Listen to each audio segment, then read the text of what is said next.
മാറി. 1970 അനാഥാലയം national zoological grants വകുപ്പ് ശ്രീലങ്ക ഏറ്റെടുത്തു. 1982 ആനപ്രജനന പരിപാടി ആരംഭിച്ചു. 2012 കണക്കനുസരിച്ച് 78 ആനകൾ ഇവിടെ താമസിക്കുന്നത്.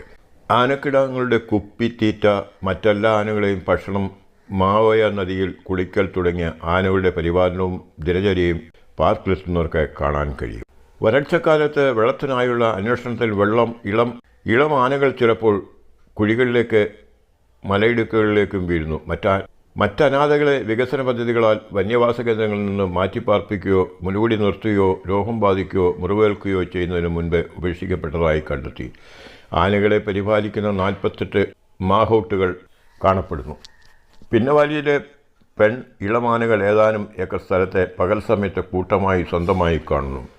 ദിവസത്തിൽ 2 തവണ ഏകദേശം 0.5 കിലോമീറ്റർ ചുറ്റിക്കറങ്ങുന്നു. ഇവ